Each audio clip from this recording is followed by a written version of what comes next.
തൃശ്ശൂരിലെ മേയർ സ്ഥാനത്തേക്ക് ടേം വ്യവസ്ഥ വരാൻ പോകുന്നു. ലാലി ജെയിംസ്, സുബി ബാബു എന്നിവരെയാണ് ഇപ്പോൾ പരിഗണിക്കുന്നത്. ആദ്യഘട്ടത്തിൽ ലാലി ജെയിംസിനെ മേയറാക്കാനാണ് തീരുമാനം. സൂരജ് സജി തൃശ്ശൂരിൽ നിന്ന് ഈ വാർത്തയുടെ അപ്ഡേറ്റുമായി നമുക്കൊപ്പം ചേരുന്നു. പറയൂ സൂരജ്, ഗുഡ് മോർണിംഗ്.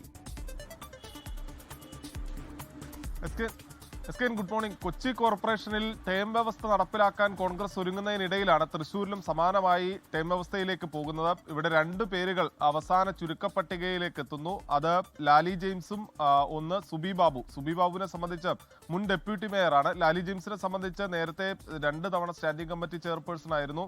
അതോടൊപ്പം തന്നെ പ്രതിപക്ഷത്തിരിക്കുന്ന സമയത്തൊക്കെ മികച്ച പ്രവർത്തനം കാഴ്ചവെച്ചു. ലാലൂരിൽ LDFന്റെ മേയർ സ്ഥാനാർത്ഥിയെ പരാജയപ്പെടുത്തിക്കൊണ്ടാണ് ഈ 5ാം വട്ടം ലാലി ജെയിംസ് തെരഞ്ഞെടുക്കപ്പെട്ടത്. അതുകൊണ്ട് തന്നെ ലാലി ജെയിംസിനെ അനുകൂലിക്കുന്ന നിലപാടാണ് ഭൂരിഭാഗം കൗൺസിലർമാരും എടുത്തത്.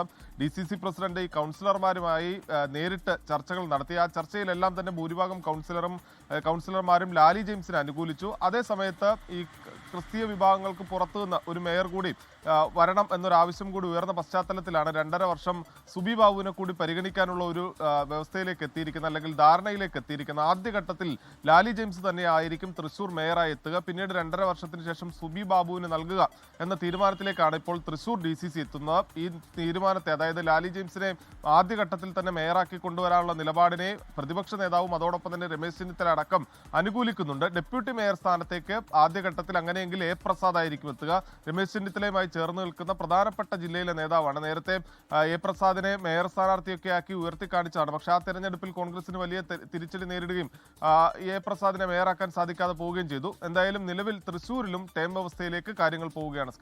ലോകത്തെവിടെയായാലും ഏത് സമയത്തും 24 വാർത്തകളും ഓഗ്മെന്റഡ് റിയാലിറ്റി പാക്കേജുകളും എക്സ്പ്ലെയിനറുകളും വിശദമായി കാണാൻ ഞങ്ങളുടെ YouTube ചാനൽ നിങ്ങൾക്ക് സബ്സ്ക്രൈബ് ചെയ്യാം.